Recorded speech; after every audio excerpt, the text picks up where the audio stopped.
Hi, and welcome to our Week 10 Waiver Wire report, where we give you some great names for you to go out on your waiver wires to go pick up and make your team even better. As always, this time I am here with my co-host Jason Beckner, JR Becks on Twitter. Hey, Jason, glad to have you back. JP, well, thanks for having me back. I know there was a lot of controversy when I was gone. If Yes. just we're full time, but it's safe to say that I am back. We did. We got a lot of emails, messages, instant messages, DMs from what we like to call the Jason heads, the Jason fans, or you're very rabid fans that were like, they were nice-ish about Joe being on, but they definitely were wanting you back. I'm glad to be back. So, as always, we're brought to you by Fantasy Six Pack. Please go to fantasy6pack.net and become a subscriber, because one of the main reasons you want to become a subscriber is you get access to the Waiver Wire article. And that, we're going to cover just like 5-6 names here. That goes deep. The article goes typically 40 names deep, if not more. And it includes my favorite piece of it, and that's the Dapscout pick of the week, where I try to find that hidden gem that can really help your team. I'll be honest with you. Last week, I had to write about a pitcher, which I hate doing. But this week, I get to write about a hitter. That should give you a clue of the obvious player I'm talking about, because it's a hitter. But become a subscriber. Some of the other benefits, of course, you get access to the number one by Fantasy Pros, the number one most accurate rankings. And you get access to our Discord. On the Discord, you can ask us questions, and we answer directly those questions. And we get a lot of I constantly make jokes about this, but I really do love it. People ask us like, hey, here's a screenshot of my team. Please go through my roster and help me out. And we love doing that. The more specific you get, the more we can help you, right? If you tell us your scoring profile, if you do quality starts, if it's a 10 team, if it's a 20 team. In fact, we had somebody actually reach out during the Fantasy Six Pack Hour, and it was one of those things where it's like, should I drop, this closer for, this pitcher? And it took us a couple of minutes to get to, he's in a hold plus saves league. Then yes, drop that closer and go get that starting pitcher, because holds plus saves, we can find people all day long. So let's kick off the show. Enough of me talking, about that stuff. And we like to start off now, as you know, our shows with people that or players that are not 100% owned, and it absolutely should be. This is somebody that we've highlighted on the previous show, and we looked again at the ownership on Fantasy Pros. And if you take on Fantasy Pros and a couple other places, and if you take away the dynasty ownership, you can get to kind of what the real ownership is of a player. And this player is just, criminally underowned. And that's Jack Suwinski, not the Pirate. Well, he is a pirate, but he just sounds like the swashbuckling pirate. I think like he should be in Pirates of the Caribbean. But Jack Suwinski is criminally underowned. Just in the past week, he has a 1.326 OPS. That's on base plus slugging. That's amazing. But if you just take it a little bit further, he just hit a mammoth shot in San Francisco, and he hit a splashdown. Right? The guy has power, and it just seems like, especially if you go on Twitter, and I think Cody Duncan, PGH on Twitter, said it best. There's like a small group of people that just hate Jack Suwinski. And in his 42 games, he's hitting 239, 353, and 521, 11 home runs. And this is a guy that, and he points out on his tweet, any major league team would just absolutely love him. If you go to a Savant page, max exit velocity's in the red, his slugging's in the red, he walks, barrels. We have a lot of red here. Expected batting average is, and the K rate is places in the blue. But everything else, especially considering the power outage that we see in the outfield this year, and again with the injuries, et cetera, having a bat like that available in so many leagues is just, I just don't understand it. Jason, why? Well, I tried to figure it out myself. Like I said earlier, he's available in over 80% of leagues out there, which is just maddening. I know we talked about it, I think maybe back like in week 2 or 3, he was off to a great start. And then again, back this past week, he's had 2 2 home run games. That just, I mean, who doesn't want that on your fantasy team, right? Give me the power numbers. The OBP is still hovering around 350, slugging around hovering around 500. He's got a WRC plus of 130, which 100 is average. So anything above 100, you're getting above average production. Sure. I don't understand why this guy's not at least it needs to be like in the 50, 60, 70% owned. It's insanity. I think you know what it is that people are just still disrespecting the Pirates and what they're doing there, because everyone sees the Pirates and they're like, oh, that guy can't be productive. But yet every time I look at the MLB scoreboard and the box scores, Pittsburgh scoring 8, 7, 6, all these giant crooked numbers every game. So they're putting up the runs, and Jack Suwinski's a part of it, and nobody wants to own him. I'm not sure why. Yeah, look, I'm gonna. And without even looking at your team, and by yours, I mean the viewer, I can guarantee, unless you're in some incredibly shallow league or dynasty, Jack Suwinski can fit as one of your outfielders. Guarantee it without even looking at, or your utility guy. And look, if you don't like the Pirates, then fine, just call him a Philly. I really don't care, but he's going to help your team, and so you should go out and go pick him up right away. Now, let's get some new names, and we start off with somebody who's not new because we hear him all the time. I made fun of him, and this is my apology. Mitch Haniger. I made fun of him in the offseason because I said, hey, I don't expect him to play much because he always seems to get injured, and, this is him being healthy. Look, we know his ceiling. We've seen it at Seattle, and he's just one of those guys that I always root for, but he always, again, seems to get injured. Just to give you kind of an idea here, what I'm talking about, right? 2019, 63 games, in case you don't know. 162 games is a full season, right? And then in 2022, he, of course, had to go to the minors a bunch because of rehab, but he only played 57 games. So, and I can keep going, but, I'm not going to belabor the point. It's just one of those things that, he gets injured a lot, but when he plays, man, he looks good. But it wouldn't be a Dapscout hosting privilege without giving you at least one funny story that might have slipped through your fingers about Mitch Haniger. So Casey Schmidt, who is, by the way, he's a great pickup too. If we're not going to cover him, but if you have a chance, Casey Schmidt definitely should look at him as well on the Giants. He said that he fed Mitch Haniger Sour Patch Kids the last 2 days. I'm getting this from Maria Guardado on Twitter. And each time that he got Sour Patch Kids, Mitch Haniger has homered. So it became a fun story that I love seeing, that everybody should be feeding Mitch Haniger Sour Patch Kids, of course. Everything's kind of in line with his career totals, right? Low-ish, right? Again, anything under 30% right now for a power hitter seems to be the right K rate right now. 26.8%, 4%, which is typical. That's a little lower than normal. His career percentage seems to be around 9% walk rate, but he's playing every day. He's healthy.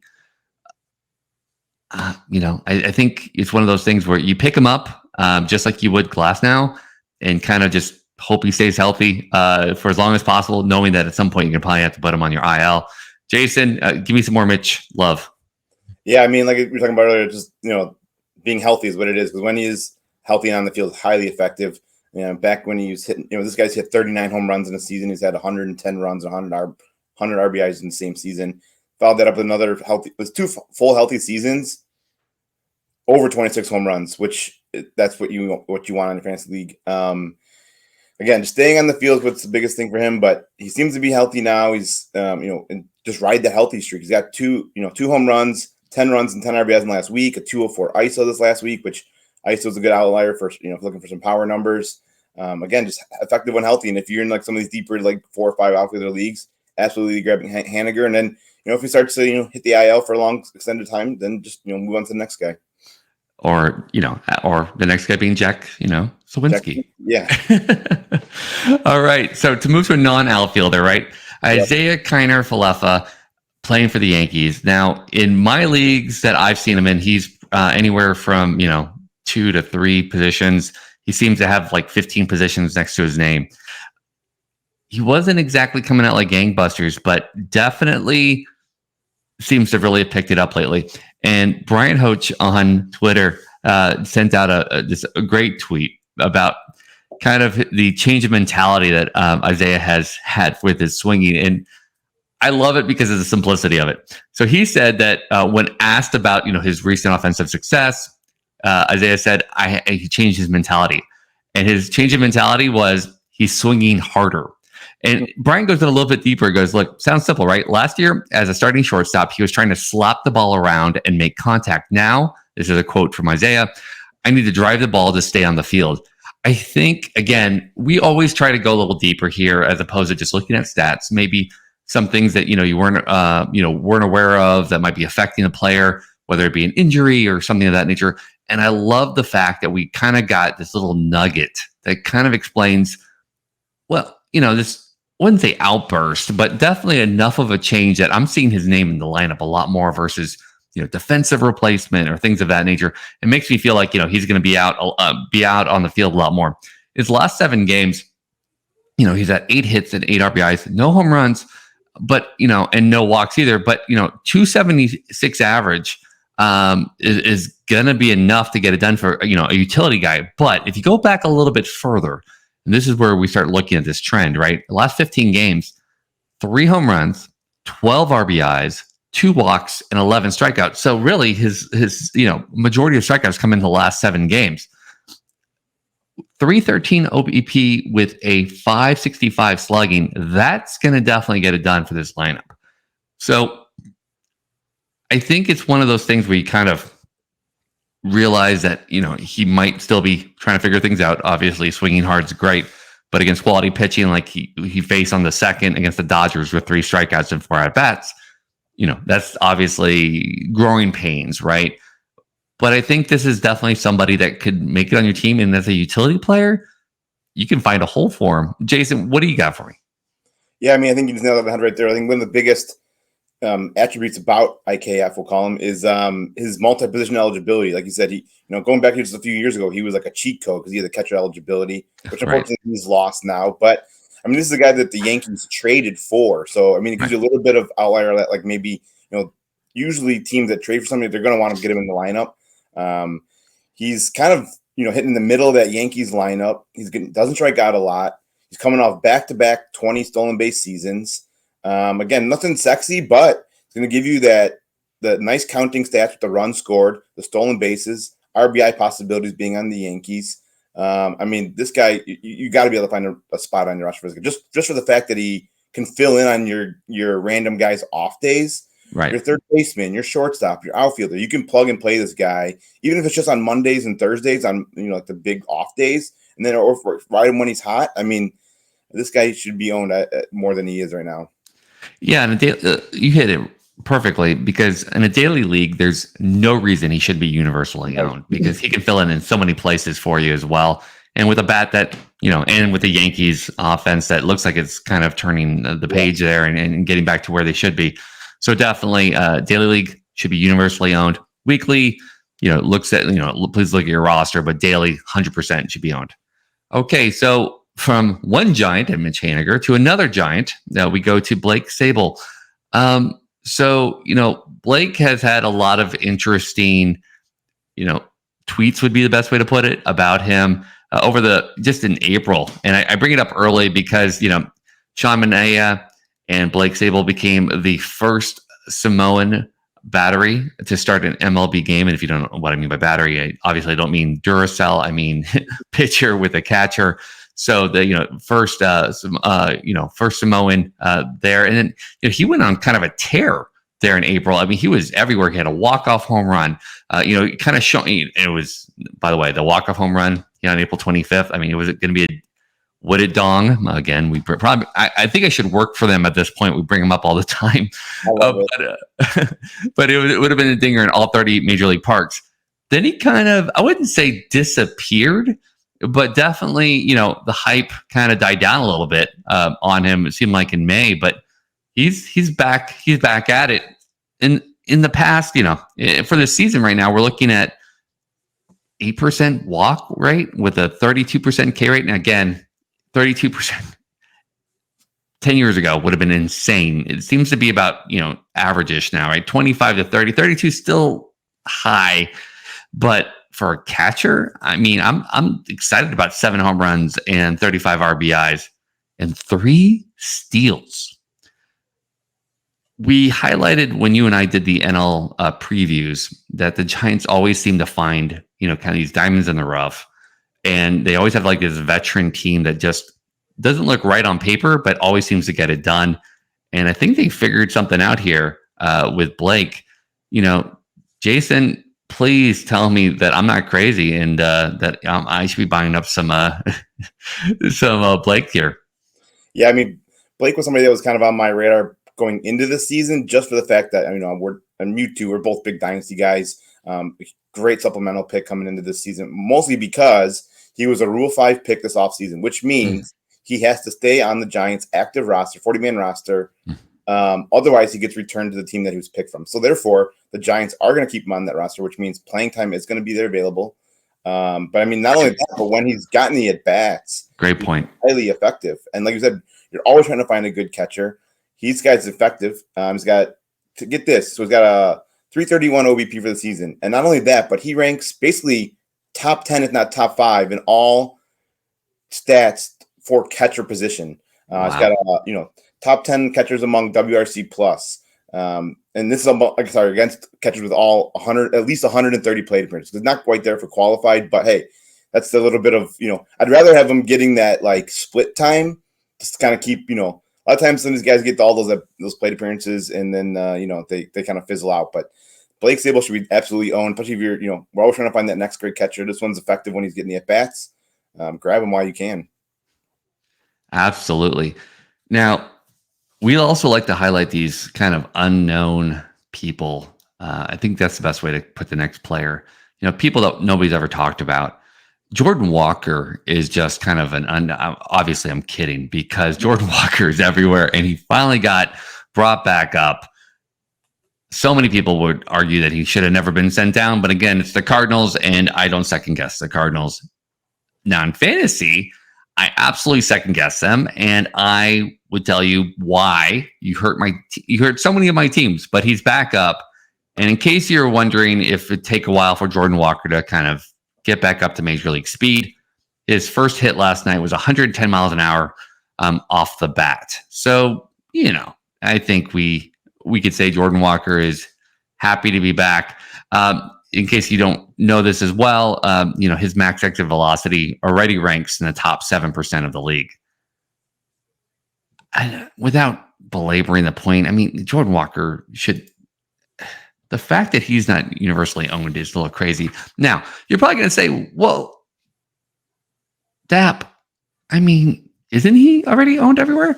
So if you take his ownership percentage and you strip away Dynasty, he's only owned in 31% of leagues, which is crazy. Now, I know some of you guys might have dropped him because of the fact that he went down to the minors, but you knew he was coming back, and you knew he was going to come back soon.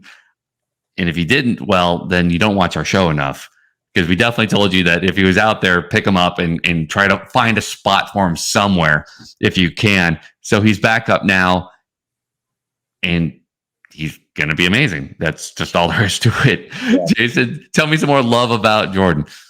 Yeah, I mean, it's shocking. I know, like you said, a lot of them people probably dropped him, so dropped the ownership portion. But the upside with this guy is just, it's way too good to be available in that many leagues. Again, you said it nailed it too. I don't think he probably should have been sent down to begin with. I think that was a little bit of a panic move by the Cardinals. They were, in the midst of a huge cold streak to start the season.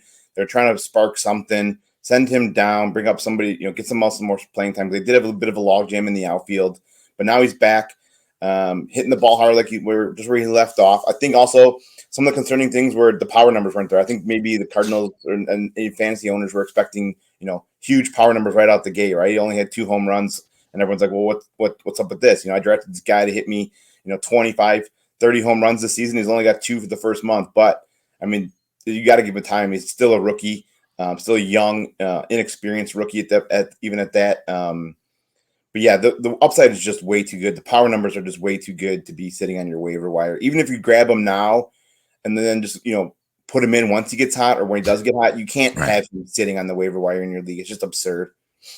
Did you say once he gets hot? I mean, 110 off the bat. I mean, You're right. I know we're stat heads, and exit velocity doesn't mean anything in the sense of fantasy, right? Nobody has like, oh, I have an exit velocity league.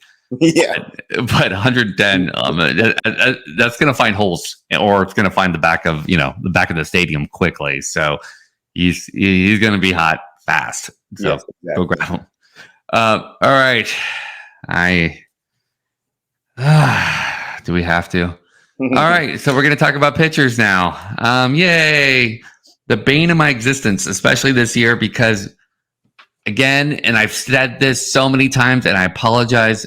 Every one of them has been hurt. I think they're all hurt. I think all pitchers have been hurt at least once, especially the ones that I have on my league. I'm going to start putting my roster online so that way you know who not to pick up, because everybody I pick up gets hurt as a pitcher. So because of that, and because it seems like everybody's getting injured, we highlight pitchers, much to my dismay. And this one, is a Diamondback, and Tommy Henry just seems to keep doing it. I keep kind of wouldn't say betting against him, but I've seen him on the waivers a few times, and I'm like, I don't know if I'm going to pick him up. And I picked him up a lot of places about a week ago, and against Colorado on May 31st, 7 innings pitched, 2 hits, 0 runs, 2 walks, and 7 Ks. Now you could be like, well, it's Colorado. And I'm going to tell you, well, he's going to play Colorado a bunch because he's in the NL West.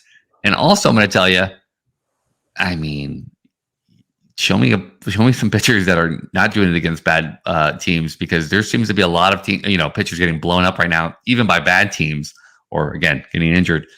So I don't know if it's one of those situations where you're just flush with, pitching over there, but he's been doing it for a while now. So 7 games that he started, he's 3-1.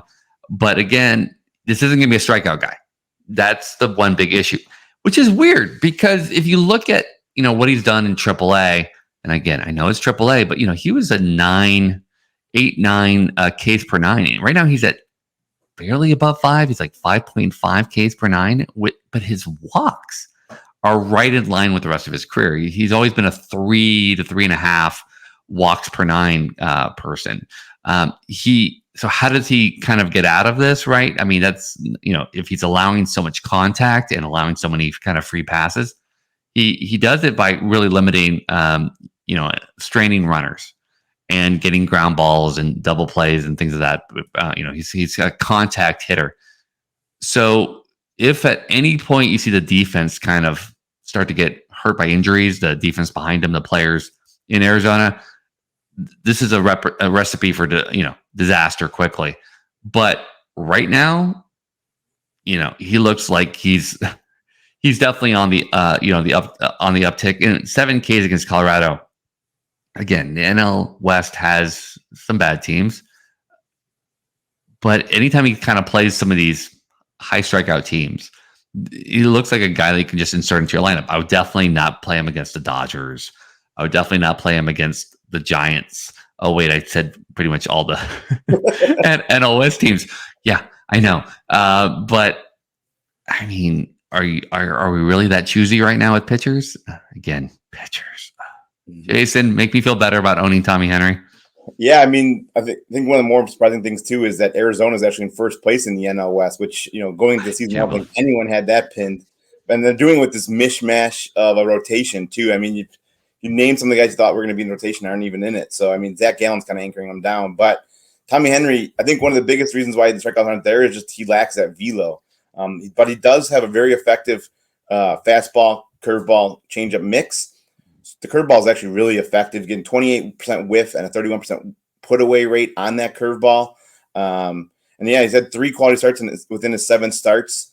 Wow. He's a lone lefty in the rotation. So there's something, a lot of times teams want to have that little bit of wrinkle in their rotation. So for right now, I mean, they have him pushed up to almost, I think, the SP2 in that rotation. But again, he's a soft tosser. So don't go out there and be like, oh, this guy's going to be mowing down hitters, huge K rates. Soft tosser. The FIP also, the field independent pitching numbers were a little concerning. It's something that kind of takes away, obviously the a little bit more of an advanced stat, but it looks at how effective a pitcher is without his defense. And so a little high for my likes. But again, this is a guy that, if you're looking for quality starts, looking for some good inning eating, like I said, just had 7 innings and 3 quality starts, grab Henry on a team that probably going to get you, maybe even some wins possibly. So going from a soft tosser to a guy who does throw some heat, and frankly, if you've listened to us at all, you know how badly I messed up with Logan Allen in the past, because the Guardians did this on purpose. They had 2 Logan Allens on their team, both pitchers, and I happened in Dynasty to pick up the wrong one. And the wrong Logan Allen is now in Colorado getting destroyed, while the other Logan Allen, it was always a top 10 prospect on the Guardians. Just real quick, if you ever want to see some kind of fun pitching, check out Twitter and go to Codify Baseball, Codify Twitter.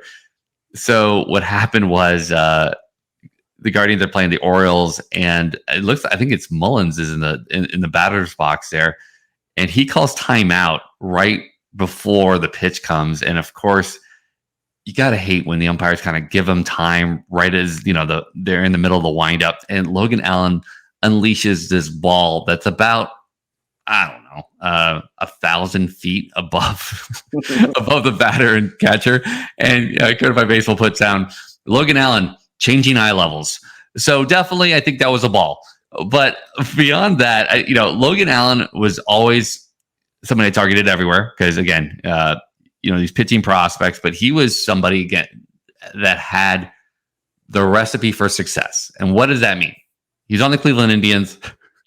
And he was striking guys out. I have a very low recipe for success when it comes to pitchers on the Cleveland Indians because they seem to always kind of get it right. He always had K rates, even in the minors, above 11%. In fact, 11 Ks per nine, not 11%. 11 Ks per nine. In fact, his lowest was 11.01 in 2022. So we're talking about, a high K rate. And then again, his walks per nine were pretty low, except for, again, that 2022 when he had his lowest K rate, where he's at 4. Every other time he was around 2.5, 2.7 or so. So we're talking about a high strikeout control person who's limiting home runs. Again, that's the other kind of issue with people that I wouldn't call them power pitchers. Well, Logan Allen, a power pitcher, but he isn't, having that many home runs as well, right? So when people are hitting, he's giving about 1 home run per 9. So these are all kind of great stats that show that this is a pitcher that has shown longevity, has the right pitch mix, and is kind of the typical Cleveland Guardian pitcher. And I've said Cleveland Guardians every time. I'm so proud of myself. I almost said the wrong thing about 3 times. So 7 games started. And, he has a 2-2, win-loss percent record, which if you haven't kind of moved your league into a QA2 or a quality, appearance or quality start league, please do, because wins is just kind of a bad stat to look at. But we're looking at, all these other kind of great metrics underneath him where he has, almost a 10 K per 9, which is right in line with what we were talking about earlier. And frankly, if I had a choice, I would much rather own Logan Allen than the last pitcher we just talked about, Tommy Henry. The only other thing you got to kind of worry about is his expected ERA is 4.19 versus his actual ERA, which is 2.72. But I expect that also to kind of level out as Logan Allen gets more comfortable, and also as things kind of work itself out. He's just too good of a pitcher to have on your waiver wires, and he's a Cleveland Guardian. Jason, try not to mess it up because we've gotten Guardians down the entire show. Tell me some more Logan Allen love. Yeah, I mean, here we go again. Just another in line of another Cleveland Guardians pitching prospect, right? They just continue to pump and churn these guys out. It's kind of crazy between them, Tampa and some other guys. Some other teams, it's just insanity how many times they just keep popping out quality pitching. And then we keep saying it every week, there's another pitcher getting hurt, another pitcher struggling. Go grab the next guy up. And that's kind of the mentality you have to have this year just because of the sheer amount of guys that are getting hurt and just lack of innings from those big quality guys. Even some of the quality guys are getting hurt, or ineffective. So, grab this next guy, Logan Allen. Again, strikes out a ton of guys in the minors. He's already up at 10%, basically 10 per 9 right now in the majors in the first 2 starts, 3 quality starts. I know we mentioned the xERA, but the FIP, the fielding independent pitching, is right in line with his ERA. And also is limiting the long ball right now, which seems to be kind of a thing that's of hard thing to do right now when in the majors everyone seems to be getting a ton of home runs. Right now, his home run to fly ball rate's only 7%, which is actually kind of shocking. But yeah, I mean, grab Logan Allen if he's available in your league, because Cleveland Guardians, I almost did it. Cleveland Guardians continue to show how they can develop pitchers over and over again with great success. So absolutely. All right. Well, Jason, thank you so much for coming back. Putting the dynamic duo back together. And everybody, thank you for watching. If you have any questions, please leave a comment. Jason and I love comments, or continue to send us DMs on Twitter. We always are happy to answer there. But more importantly, please go out and become a subscriber on fantasy6pack.net. We will hope to see you here next week. Thank you so much.